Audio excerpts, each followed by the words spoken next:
नमस्कार दोस्तों, मैं सरिता कुमारी। आप सभी का मेरे YouTube channel SKC video creator में बहुत बहुत स्वागत है।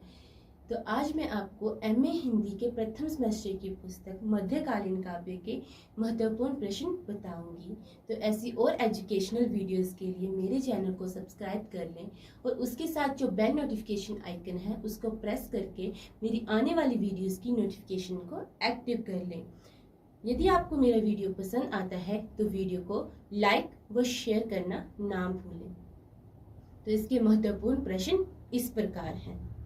इसका प्रथम क्वेश्चन है, कविदास के व्यक्तित्व और कृतित्व की विवेचना कीजिए अथवा कविदास का संक्षिप्त जीवन परिचय देते हुए उनकी साहित्यिक विशेषताओं पर प्रकाश डालिए अथवा कविदास का साहित्यिक परिचय दीजिए।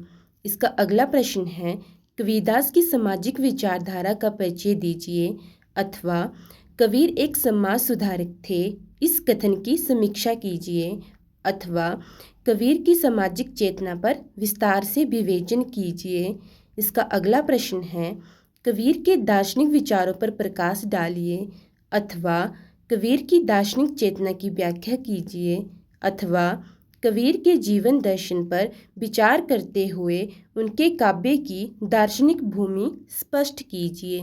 इसका अगला प्रश्न है, कबीर के काव्य के आधार पर उनकी नारी चेतना का सोदाहरण उल्लेख कीजिए अथवा कबीर के नारी संबंधी विचारों का उल्लेख कीजिए अथवा कबीर का नारी संबंधी दृष्टिकोण संकीर्ण था, यह कहना कहाँ तक उचित है।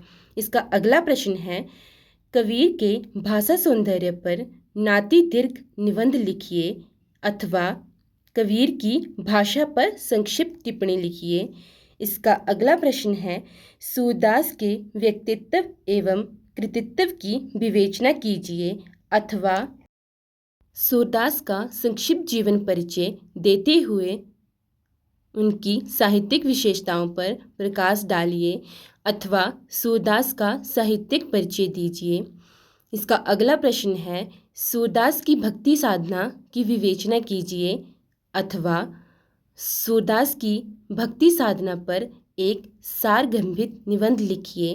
इसका अगला प्रश्न है, सूरदास के विरह वर्णन की समीक्षा कीजिए अथवा सूर का विरह वर्णन हिंदी साहित्य की अमूल्य निधि है, इसका साधारण वर्णन कीजिए। इसका अगला प्रश्न है, हिंदी साहित्य में भ्रमर गीत की परंपरा और स्वरूप की विवेचना कीजिए। इसका अगला प्रश्न है, भ्रमर गीत में व्याप्त दर्शन और भक्ति की विवेचना कीजिए। इसका अगला प्रश्न है, सूरदास विरचित भ्रमर गीत के प्रकृति वर्णन की व्याख्या कीजिए। इसका अगला महत्वपूर्ण प्रश्न है, तुलसीदास की भक्ति साधना की विवेचना कीजिए अथवा तुलसीदास की भक्ति साधना पर प्रकाश डालिए। इसका अगला महत्वपूर्ण प्रश्न है, तुलसीदास की दार्शनिक चेतना की व्याख्या कीजिए। इसका अगला प्रश्न है, तुलसीदास की सामाजिक चेतना की समीक्षा कीजिए। इसका अगला प्रश्न है, वर्तमान युग में तुलसीदास के साहित्य की प्रासंगिकता पर प्रकाश डालिए अथवा तुलसी के काव्य की प्रासंगिकता पर प्रकाश डालिए। इसका अगला प्रश्न है, रामचरितमानस के आधार पर भरत का चरित्र चित्रण कीजिए। इसका अगला प्रश्न है, तुलसीदास के भाषा सौंदर्य पर प्रकाश डालिए अथवा तुलसीदास के काव्य की कलागत विशेषताएं बताइए। इसका अगला महत्वपूर्ण प्रश्न है, मलिक मोहम्मद जायसी के व्यक्तित्व एवं कृतित्व पर प्रकाश डालिए अथवा मलिक मोहम्मद जायसी का संक्षिप्त जीवन परिचय देते हुए उनके साहित्य की विशेषताएं बताइए अथवा मलिक मोहम्मद जायसी का साहित्यिक परिचय दीजिए।